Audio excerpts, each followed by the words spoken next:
Você trouxe a palavra de Deus? Abre, por favor, no livro de Atos dos Apóstolos, capítulo 4, nós vamos ler apenas o versículo 24, parte A. Diz assim: e ouvindo eles isto, unânimes levantaram a voz a Deus. Vou reler. Atos 4, 24, parte A. E ouvindo eles isto, unânimes levantaram a voz a Deus. Leio mais uma vez, você está comigo aqui na sede da Paz e Vida do Rio de Janeiro, Vila da Penha. Repete em seguida, vamos lá. E ouvindo eles isto, unânimes,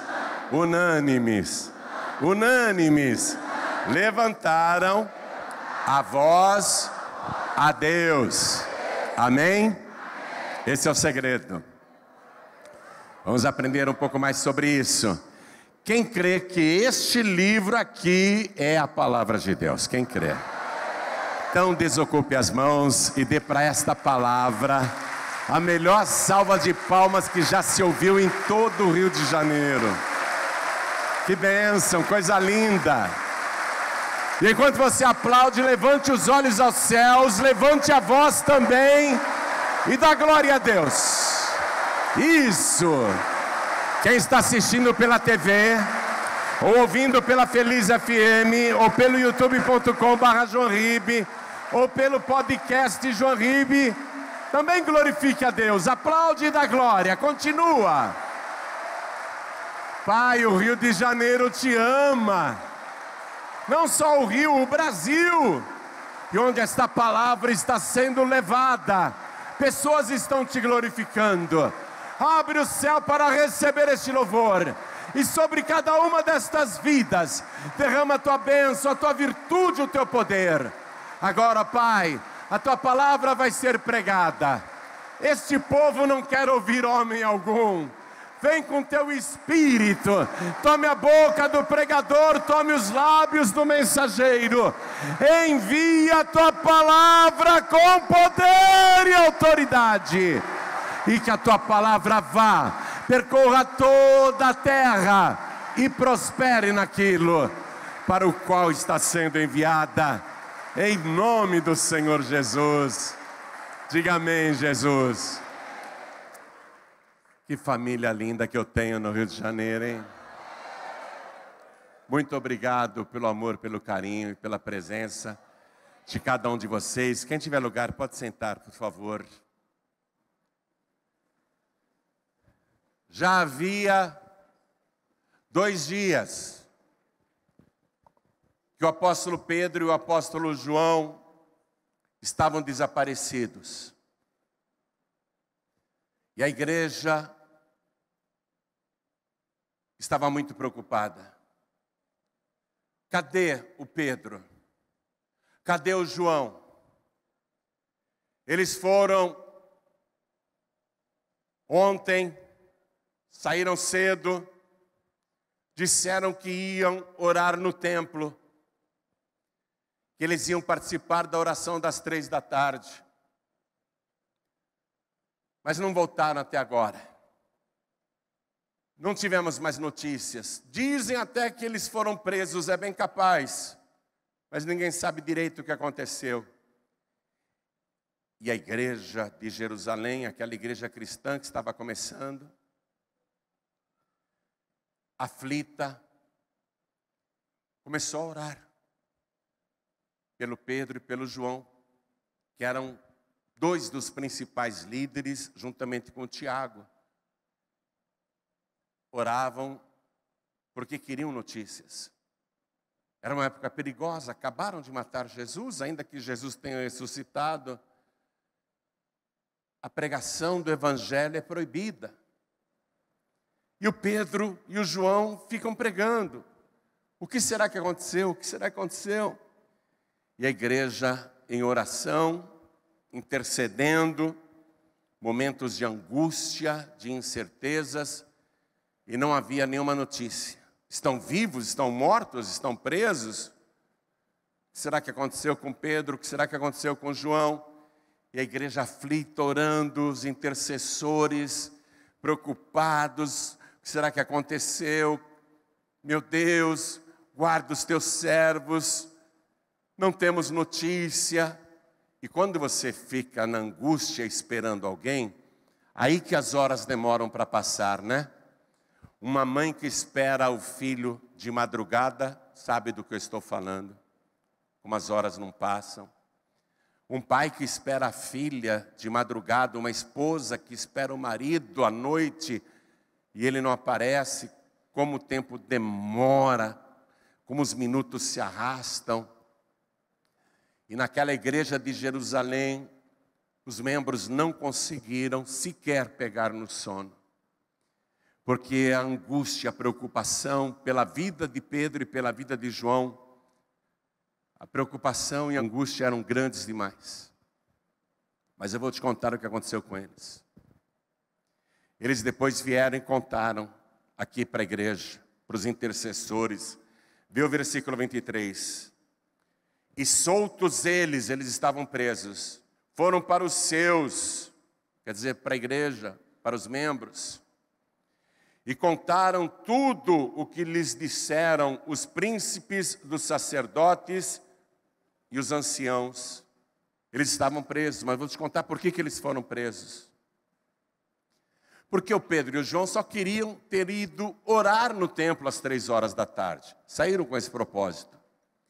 Mas ali, na hora de entrar na igreja, no templo de Jerusalém, um homem com mais de 40 anos de idade, que era paralítico desde o ventre da mãe, que nasceu coxo, pediu uma esmola para o Pedro. E o Pedro não tinha dinheiro. E o Pedro se aproximou daquele coxo, daquele paralítico de nascença, e falou assim: olhe para nós. E o mendigo, pensando que ia receber uma esmola, Pedro disse: eu não tenho. Tão chato falar isso para um mendigo, né?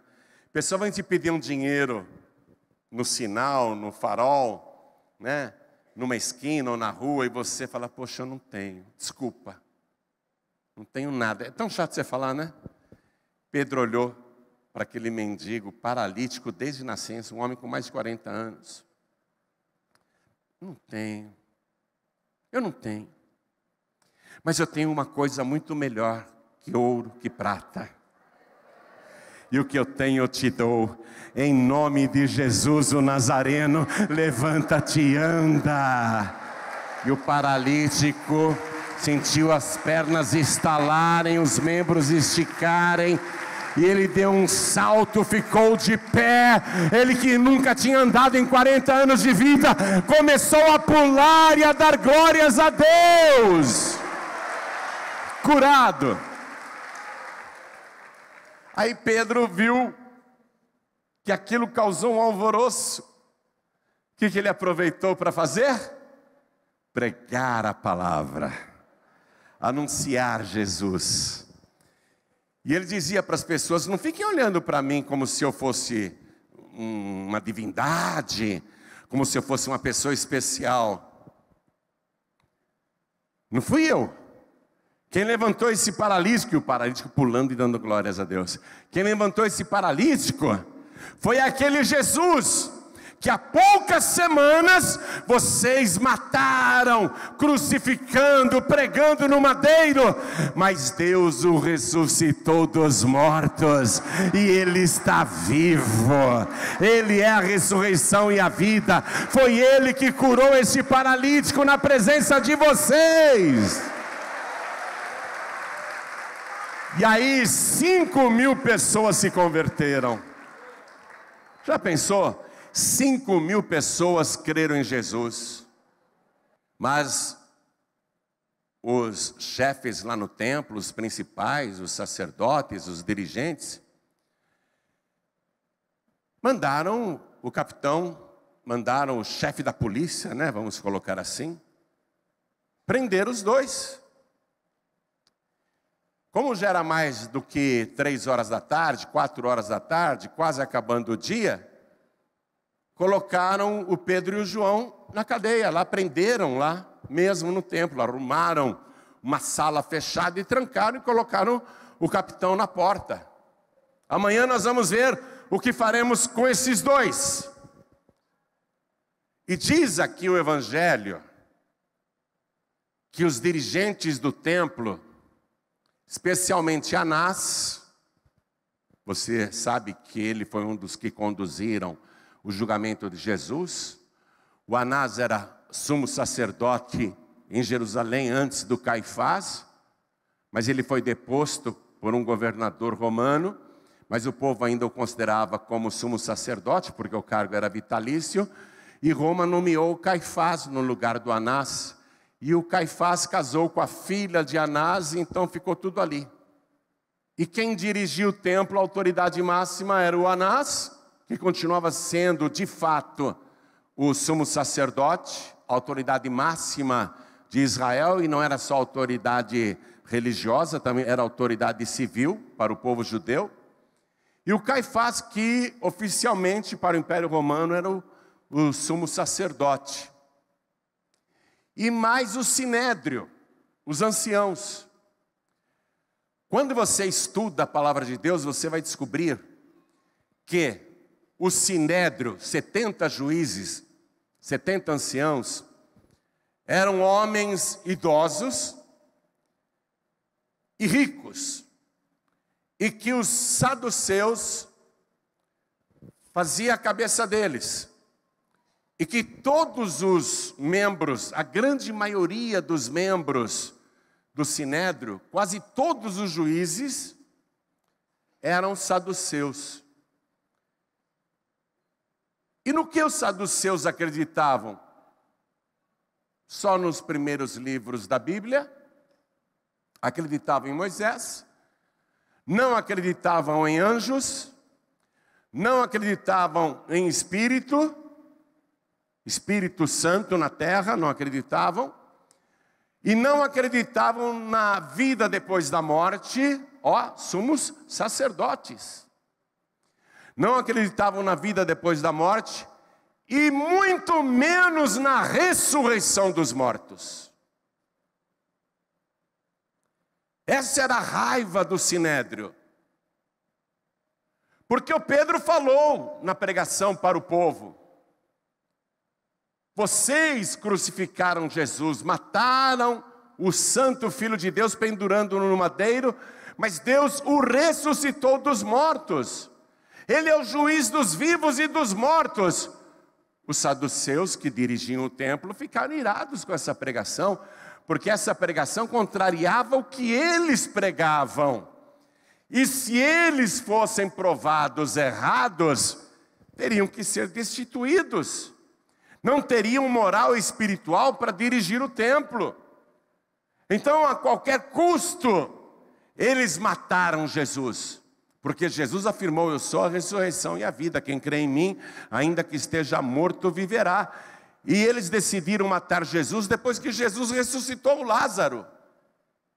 Porque a ressurreição de Lázaro foi a gota d'água para os saduceus. A ressurreição de Lázaro provava que todo o sinédrio e os sacerdotes do templo estavam totalmente errados na sua fé. Então eles tinham que matar Jesus, porque Jesus contrariava o que eles pregavam. Você entende isso? E eles mataram Jesus. Mas eles não viram Jesus ressuscitado. Quando os guardas foram lá no templo, no terceiro dia depois da morte de Jesus, dizer para Caifás e para o sinédrio que Jesus ressuscitou, o sinédrio subornou os guardas. Não falem isso para ninguém. Por que eles subornaram os guardas? Porque eles não queriam que essa pregação da ressurreição prosperasse. Eles não viram Jesus ressuscitado, então eles subornaram os guardas. Digam que o cadáver dele foi roubado pelos discípulos. Digam isso. E foi a história que os guardas romanos, corruptos, espalharam depois de terem recebido muito dinheiro. Eram corruptos. E agora aparece um galileu, semi-analfabeto. Aparece aí um ex-pescador, um homem que não teve estudos, que não frequentou nenhuma escola, que não aprendeu com nenhum rabino, que nunca estudou profundamente as Escrituras, uma pessoa que eles não conheciam. Aparece esse tal de Pedro, curando um paralítico, que estava ali há 40 anos, e ainda dizendo que não foi ele, que foi Jesus, aquele que eles mataram, e que Deus ressuscitou dos mortos. Isso é um pesadelo, isso é um pesadelo. Não é possível. Nós matamos Jesus para acabar com essa história de ressurreição. A gente achou que estava livre do problema, e agora aparece esse homem, Pedro, falando que curou o doente, que não foi ele, que foi Jesus ressuscitado que fez isso. Que pesadelo, não é possível, não é possível. Quando que essa história vai acabar? Eles se sentiram ameaçados. O que nós vamos fazer? Amanhã a gente resolve, deixa eles na cadeia essa noite. No dia seguinte, todo o sinédrio, constituído na grande maioria por saduceus, que não acreditavam na ressurreição dos mortos, eles trazem Pedro, João, e o homem que era paralítico, que também foi preso, coitado. O paralítico tinha sido preso também, mas agora ele não é mais paralítico. Trazem os três, examinam o paralítico, não é fraude, era esse mesmo que há muitas décadas esmolava na porta do templo, chamada Formosa. Todos nós o conhecíamos, e aí ele está de pé realmente, andando curado da paralisia. Aí o Caifás e o Anás, os dirigentes do templo, naquela sala onde todos os juízes estavam reunidos, olham para Pedro e João e o paralítico do lado e perguntam para Pedro: com que autoridade e em nome de quem vocês fizeram isso? Porque eles queriam provar que era um truque de mágica, queriam provar que era uma feitiçaria. Se eles provassem isso, poderiam até apedrejar o Pedro, João e até o paralítico. Em nome de quem vocês fizeram isso? De onde vocês são? Diz a palavra que Pedro, cheio do Espírito Santo,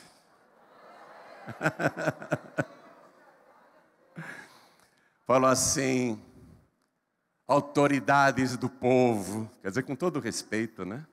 Autoridades do povo e membros desta corte, membros do sinédrio, visto que hoje somos interrogados pelo benefício feito a um homem doente e o modo como o qual ele foi curado. É Pedro que está falando na frente do Anás e Caifás, atenção, ali no sinédrio, ali no tribunal, Pedro falando. Você sabe quem é Pedro, né? Poucas semanas atrás ele se assustou com uma criada que perguntou: você é um deles? E negou Jesus 3 vezes. É o mesmo Pedro que está falando agora.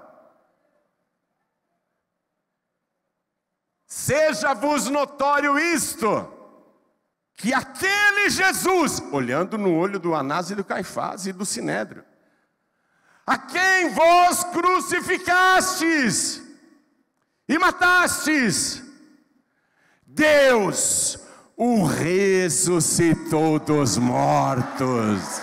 Arrepiou o cabelo de todo mundo.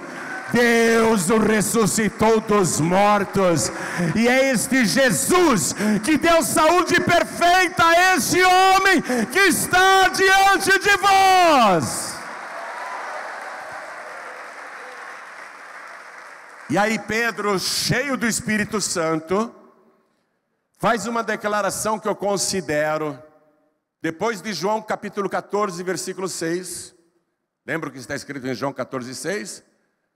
Jesus disse: eu sou o caminho, a verdade e a vida, e ninguém vem ao Pai a não ser por mim. O que Pedro vai declarar agora, lá no Sinédrio, na minha opinião, só perde para João capítulo 14, versículo 6. O que o pregador Pedro vai dizer agora é uma das declarações mais poderosas e sublimes que ouvidos humanos escutaram. Ele diz assim, vou até ler para você.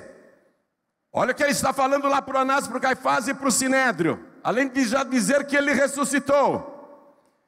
E em nenhum outro há salvação, porque também debaixo do céu nenhum outro nome há dado entre os homens pelo qual devamos ser salvos.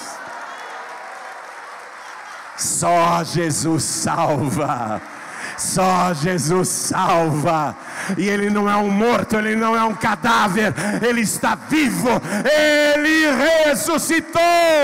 Deus o ressuscitou dos mortos. O Sinédrio ficou mudo, porque ouviram justamente o que não queriam ouvir, escutaram o que deviam e queriam esconder. E o Espírito Santo escancarou para todo mundo. Eles ficaram sem palavras. Tira esses homens daqui. Tira eles daqui. Se reuniram em particular. Como que pode? A gente não tem como negar. Qualquer pessoa que vinha ao templo em Jerusalém conhecia esse homem que era paralítico. Ele nasceu torto. Ele nunca andou. E ele está aí. Não tem como a gente negar esse sinal. Essa cura, esse milagre. O que nós vamos fazer? E do jeito que esse Pedro falou, como que pode? Não me disseram que ele é iletrado? Não me disseram que ele não tem estudos? Mas ele esteve com Jesus Cristo. Essa é a diferença. Ele esteve com Jesus, mas espera aí, é mais do que isso. Jesus está nele. Ele esteve com Jesus, mas Jesus está nele.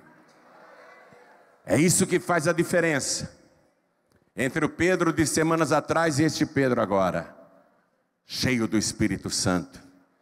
Sim, é verdade, ele era discípulo de Jesus, ele andou com Jesus 3 anos, mas durante 3 anos ele nunca criou coragem, nem para pregar, nem para fazer nada. Negou Jesus 3 vezes. Ele esteve com Jesus sim, mas agora é Jesus que está nele. Você entende isso?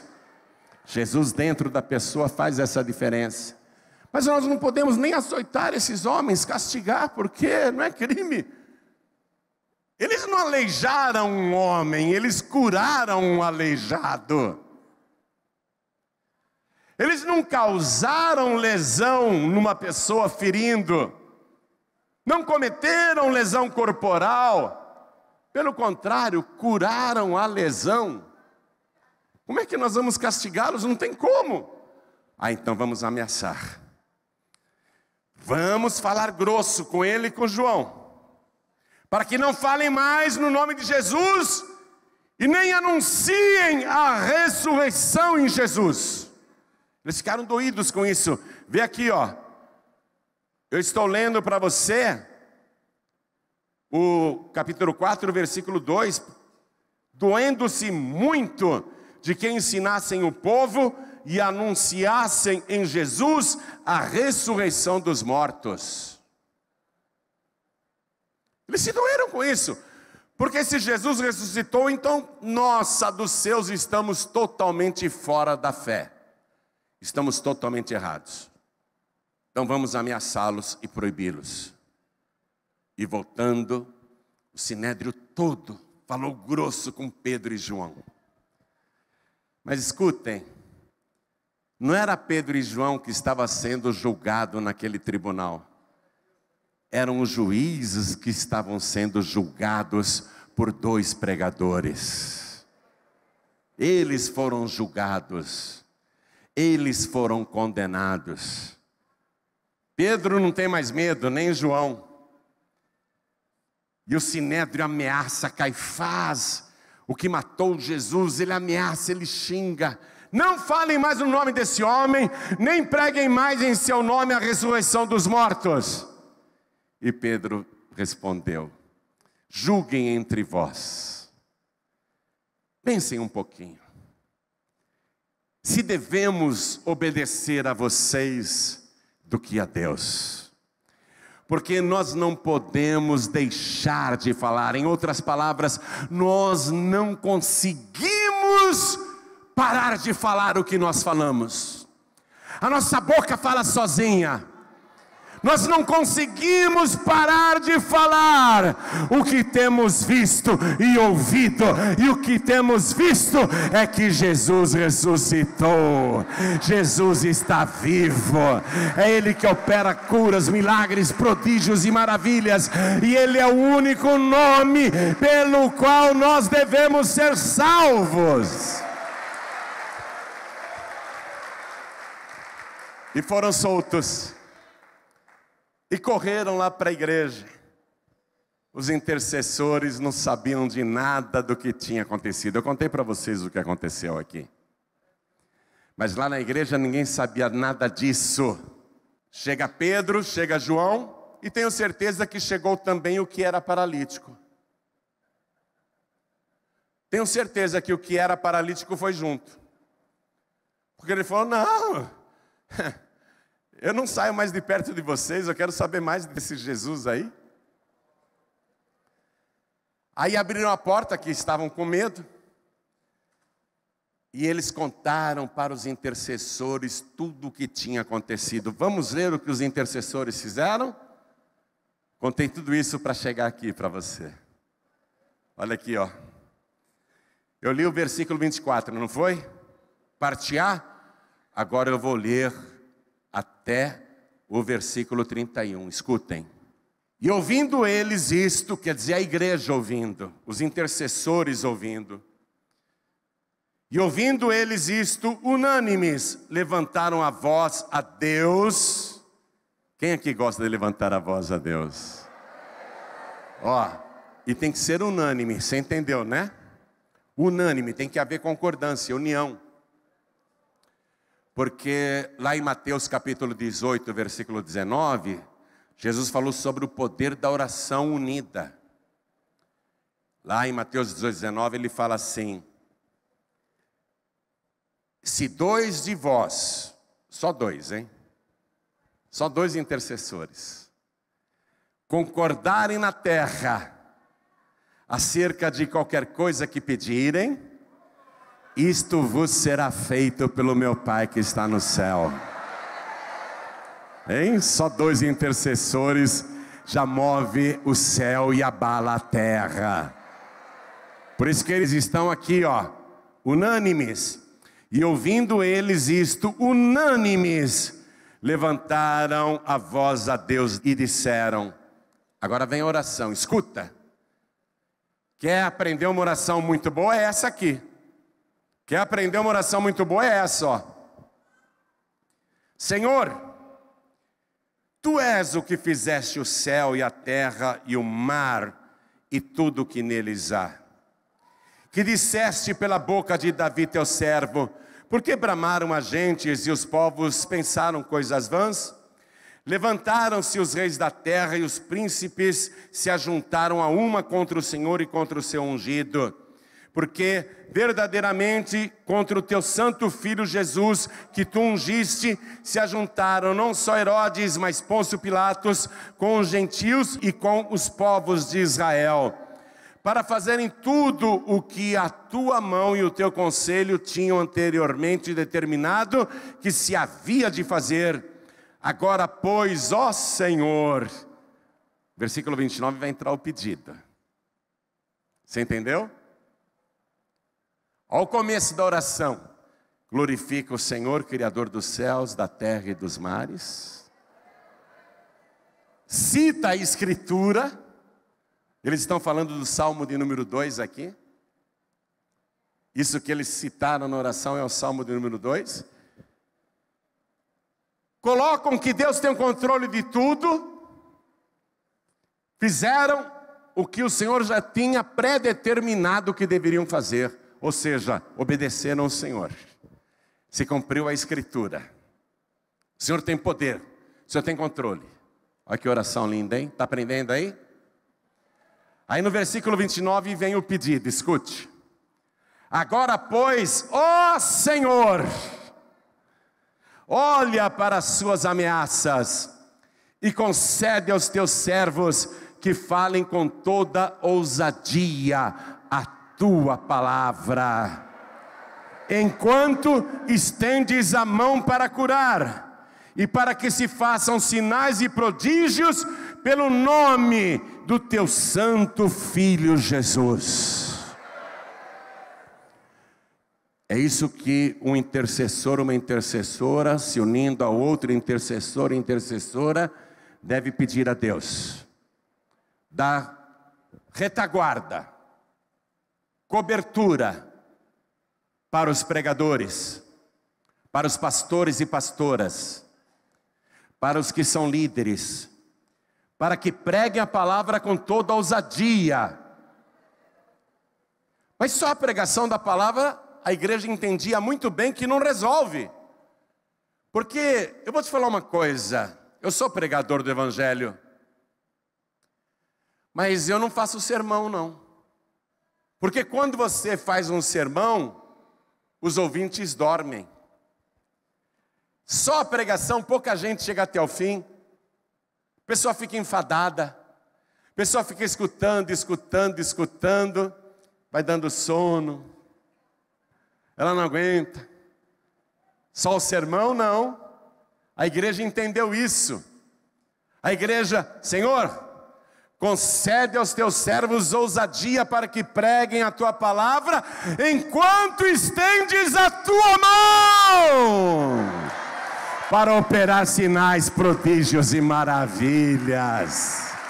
É isso que Deus está fazendo agora. Eu estou pregando e Deus está estendendo a mão. Tem gente sendo curada, abençoada, libertada, transformada.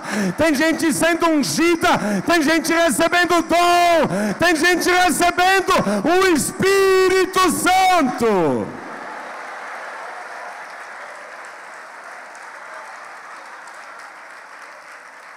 Pregação e milagres. Eu estava contando para minha cunhada Lúcia, que está lá, levanta a mão, Lúcia. Ontem, estava contando para ela, eu estava na igreja, e entrou um cego, no meio da reunião, de óculos, bengalinha branca, e veio pela fileira do meio. E todo mundo viu quando o cego entrou. Porque ele ia batendo a bengala branca dele, ele ia batendo nas cadeiras dos corredores. Pá, pá, pá, pá, pá, pá, pá. Eu detesto quando vem cego na igreja. É verdade, porque eles querem que eu ore e eles querem enxergar, né? Quando eu vejo um cego na igreja, eu já começo a tremer. Quando eu vejo um paralítico na igreja, a perna até bambeia. Fala, ai meu Deus. Aí ele veio, ajeitaram ele bem na primeira fileira. Preguei. Terminei a palavra. Terminei a reunião depois. Aí ele foi trazido por uma obreira. Eu queria um abraço do Senhor, porque eu te ouço sempre na rádio. E também quero uma oração. Eu creio que se o Senhor orar, eu vou enxergar. Dá o abraço primeiro, que esse é mais fácil. Metade do pedido eu já atendi, né? O abraço eu já dei. Aí ele levantou o óculos. Um olho era meio branco, o outro meio torto. Falei, como é que você ficou cego? Ele falou, erro de cirurgia. Quando eu era bem mais jovem, eu fui para a mesa e um erro médico me estragou um olho, depois infeccionou o outro. Infeccionou o outro olho, eu fiquei cego dos dois. Tá bom. Você crê que se eu orar você vai enxergar? Creio. Amém. Coloquei a mão nos olhos dele, orei com fé, sabe aquela fé? Sabe aquela fé? Quando eu disse amém, ele continuava cego. Amém, irmão, vai na bênção, vai na paz do Senhor. E ele foi embora batendo a bengalinha dele assim nas cadeiras. Na semana seguinte ele voltou, enxergando e para contar o testemunho.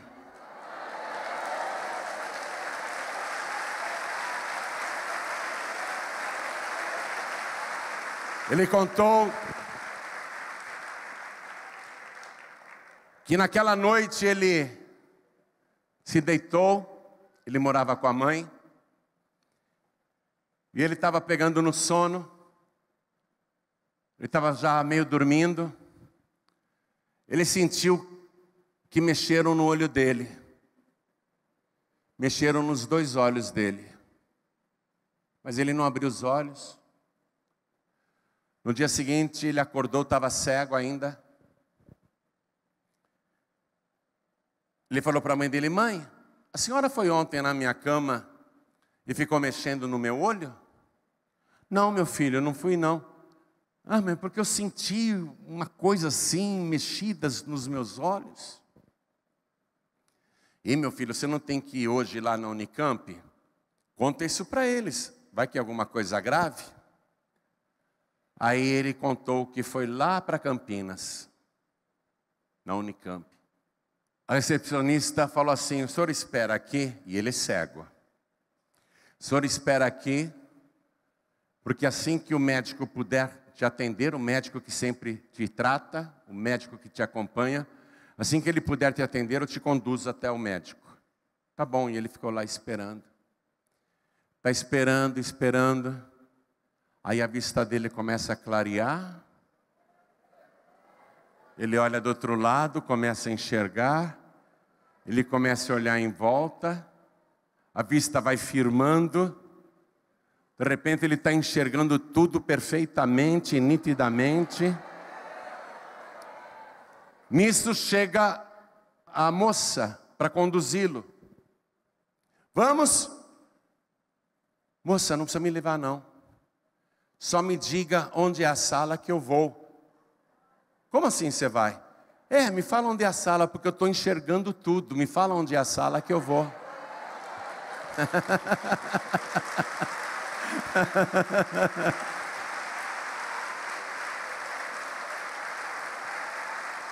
Aí a moça, né? Não, mas não é possível. Levou ele até o médico. O médico olhou: mas como você está enxergando? Estou enxergando, doutor. Aí o médico botou os aparelhos, começou a olhar. E o médico olhava e falava assim: não é possível. Não é possível. Chamou um colega, outro oftalmologista. Olha aqui, olha aqui. Não é possível. Não é possível. Olhou o outro olho. Não é possível. Chamaram outro colega. Encheu de médicos. Todo mundo olhando. E todo mundo olhando e falando: não é possível, não é possível. E ele lá enxergando e pensando: o que não é possível, o que não é possível. Não é possível, não é possível. Doutor, o que não é possível? Aí o médico disse: nós não sabemos explicar. O que nós estamos enxergando aqui é que o teu olho foi costurado com micropontos de ouro.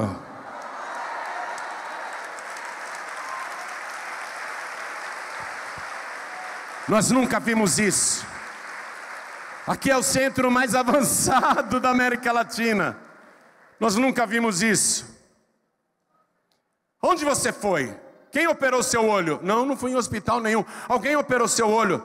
Onde você foi? Não, eu fui na Paz e Vida. Pastor João Ribeiro orou por mim. Foi o único lugar que eu fui. Aí o médico falou para ele: então você volta para essa igreja, porque lá verdadeiramente tem um homem de Deus. Na verdade não tinha um homem de Deus, tem Deus.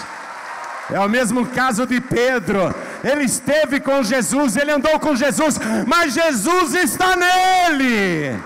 Na Paz e Vida não tem homem de Deus, não tem mulher de Deus. Na Paz e Vida tem Deus.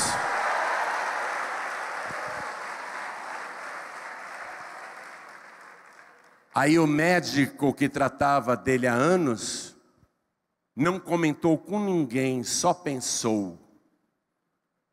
Não comentou com nenhum médico, com nenhum colega, só pensou: eu tenho que pesquisar. Eu tenho que descobrir como é que se faz isso. Eu vou abrir o olho desse homem. Só pensou com ele mesmo: eu vou descobrir que tecnologia é essa. Eu vou descobrir como é que se faz isso, essa cirurgia. Ele só pensou, não comentou com ninguém. À noite esse médico foi dormir e foi ele que contou isso. À noite ele foi dormir e ele sonhou que estava dentro do hospital. Para ele era um hospital. Ele viu muita gente de branco. Ele pensou que era um hospital. E chegou um homem de branco para ele. Ele pensou que era um médico colega. Pensou que era outro médico.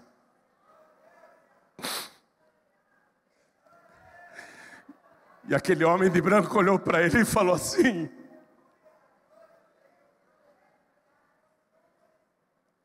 sabe o olho daquele cego? Você não abre não, porque aqueles pontos fui eu quem dei.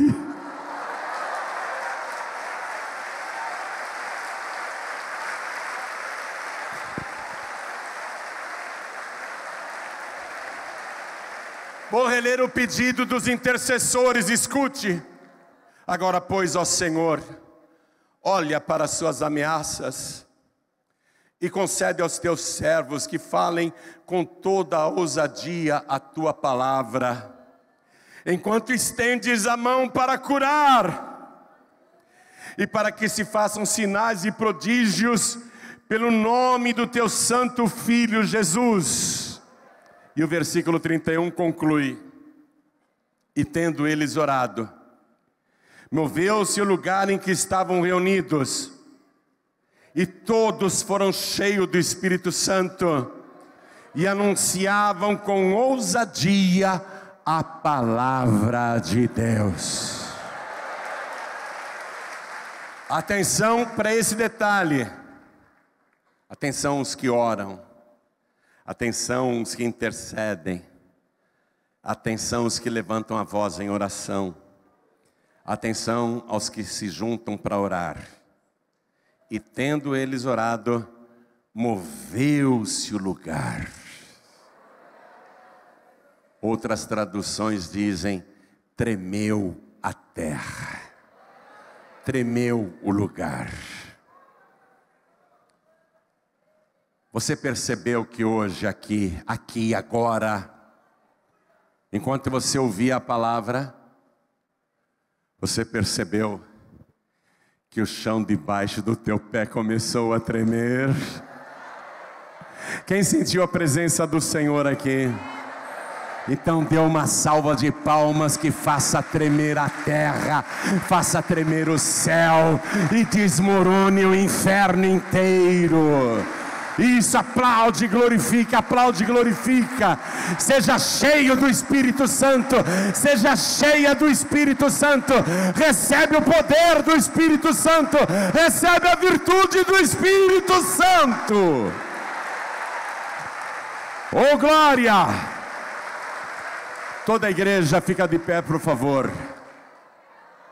Eu fico com essa declaração que Pedro, pregando, disse, e é claro que ele estava cheio do Espírito Santo, e era o próprio Paráclitos falando através da sua boca, porque Jesus, quando nomeou esses discípulos 3 anos antes, falou assim: vão prender vocês, vão levar vocês aos juízes e tribunais, mas não fiquem premeditando o que é que vocês irão responder ou dizer. Não fiquem preocupados. E agora, o que eu falo? Porque não sereis vós quem falareis, mas o Espírito Santo falará através de vós. Então João 14:6 é ele falando, e Atos capítulo 4, versículo 12 é o Espírito Santo falando, e em nenhum outro há salvação, porque também debaixo do céu nenhum outro nome há dado entre os homens, pelo qual devamos ser salvos. Salvação, que Pedro pregou para Anás, Caifás e para o Sinédrio, e é óbvio que eles não aceitaram. Mas tiveram a oportunidade. Em nenhum outro há salvação. Eles rejeitaram Jesus, então não foram salvos. Ah, mas eram sumos sacerdotes. Foram para o Hades. Não importa. Pode ser quem for. Pode ser uma autoridade religiosa. E eu sei que tem muitas autoridades religiosas me assistindo agora pela TV e me ouvindo pela rádio. Não interessa. Se você é pai disso ou pai daquilo, se você é um sacerdote ou um imã, não importa se você é um líder religioso, se você não receber Jesus como único, suficiente, exclusivo e eterno Salvador, e só Jesus, se os árabes não receberem Jesus, se os budistas não receberem Jesus, se os japoneses e chineses não receberem Jesus, se aqueles que dizem que acreditam em Jesus dividem a honra dele com ídolos e imagens de escultura, ou entidades e espíritos, e ainda que falem de Jesus, se eles não receberem Jesus, exclusivamente Jesus, não serão salvos. Porque em nenhum outro nome há salvação.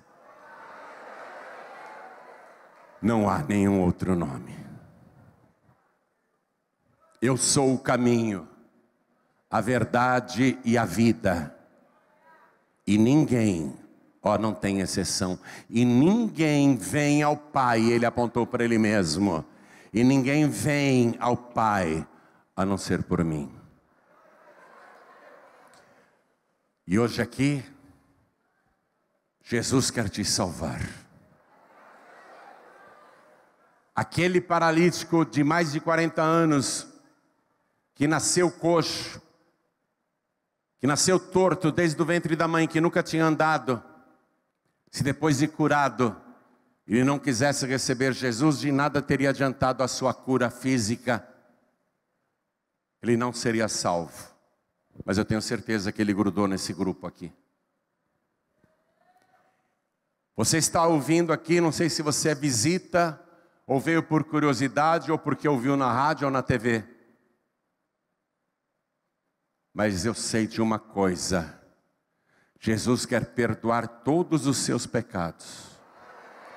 Ele quer apagar o seu passado. Ele quer te purificar com seu sangue precioso. E se você o receber agora, como único, suficiente, exclusivo e eterno Salvador, ele vai escrever o teu nome no livro da vida que está no céu. E hoje mesmo a sua alma eterna será salva. Porque esta é a missão que ele veio cumprir.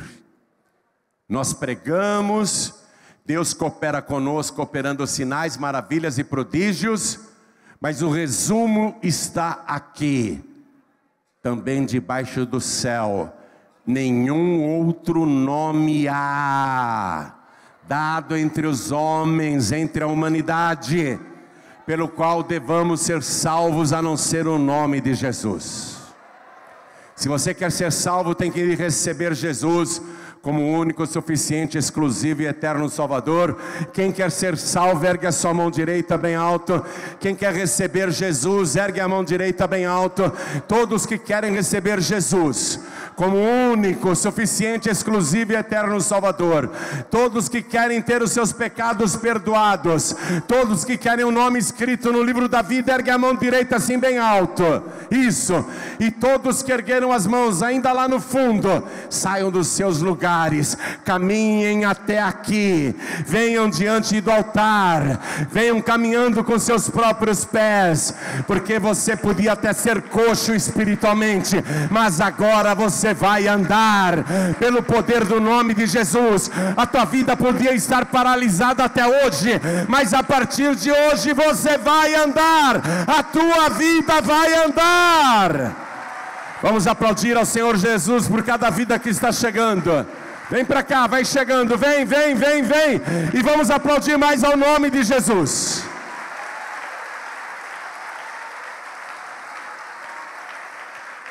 Quero chamar os filhos pródigos. Você já conhece a palavra, filho? Você já conheceu o Senhor? Você até já passou pelas águas. Você já sentiu a alegria do primeiro amor, mas você saiu, você se afastou. E olha no que a sua vida se transformou. Mas Jesus não deixou de te amar. Pastor, eu não deixei de amar Jesus. Então, filho pródigo, sai do teu lugar e vem aqui para frente, porque Jesus jamais vai te rejeitar. Ele jamais vai te recusar. Vem, filho pródigo, vem, filha pródiga, vem. Quero chamar aqui na frente as pessoas que estão tão fracas hoje na fé. Pastor João Ribe, eu preciso de intercessão.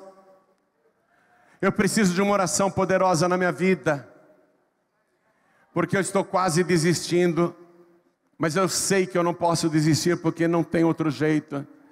Eu preciso de renovo. Eu preciso de poder. Eu preciso do Espírito Santo. Então vem para frente, vem para cá. Eles oraram e todos foram cheios do Espírito Santo. Nós vamos orar, você vai ser renovado. Você vai ser renovada. Vem para cá, vem para cá, vem para cá. Vamos aplaudir mais ao nome de Jesus. Isso, vem. Quero falar com você que está assistindo essa mensagem pela TV ou pelo youtube.com/joãoribe, ou ouvindo pela Rádio Feliz FM ou pelo aplicativo da Rádio Feliz, ou em qualquer emissora do Brasil ou fora do nosso país. Você que está num hospital, ligaram a TV e você está assistindo esta mensagem. Você que está aí no trânsito, ligou o rádio e ouviu esta mensagem. Você que está em casa e ouviu esta palavra, Deus falou com você. Quer entregar a vida para Jesus, quer voltar para Jesus. Então se ajoelhe ao lado do teu rádio, ao lado do teu televisor, ao lado do teu computador. E se não é possível para você se ajoelhar, porque está dirigindo ou está dentro de uma condução, eu sei que não dá para ajoelhar aí no trem, nem na condução, no ônibus, na van, na lotação. Coloque a mão sobre o teu peito, na altura do coração, que nós vamos orar. Não precisa parar o veículo, não. Você que está na cadeia, na penitenciária, ouvindo esta palavra, seja um presídio feminino ou um presídio masculino, Deus falou com você. Como tem filhos pródigos nas cadeias, como tem filhas pródigas nas cadeias, como tem joias preciosas que o Senhor quer resgatar, tirar do lixo. Você ouviu a palavra, mesmo dentro dessa cadeia, quer entregar a vida para Jesus, quer voltar para Jesus. Não tenha vergonha dos presos e das presas, mesmo que atirem coisas em você, se ajoelhe na presença de Deus. Deus está te vendo. Os que se humilham serão exaltados. Nós também vamos nos ajoelhar aqui diante do altar. Quem puder se ajoelhar, se ajoelhe. Quem não puder se ajoelhar não tem problema, mas quem puder se ajoelhe. Coloque a mão assim sobre o teu peito, na altura do coração. E ore assim comigo: meu Deus e meu Pai. Que coisa linda. Você pensou que era órfão? Você pensou que era órfã? Olha aí, ó o teu pai, ó o teu pai. Você está levantando a voz para o teu pai. Quando você levanta a voz, o teu pai escuta. Então diga: meu Deus e meu Pai, obrigado por me amar e falar comigo e não desistir da minha vida. Eu quero a salvação que só o Senhor Jesus tem para dar, e eu quero andar nele, que é o único caminho. Eu vou estar no Senhor e quero que o Senhor esteja em mim. Perdoa os meus pecados, apaga as minhas iniquidades, me purifica de toda a maldade, renova a minha mente, o meu coração, lava a minha alma com o sangue do Cordeiro e tira de mim tudo que não te agrada, e me dá agora, junto com o perdão, a alegria e a certeza da minha salvação, porque eu declaro que o Senhor Jesus é o meu único, suficiente, exclusivo e eterno Salvador para todo sempre. Amém.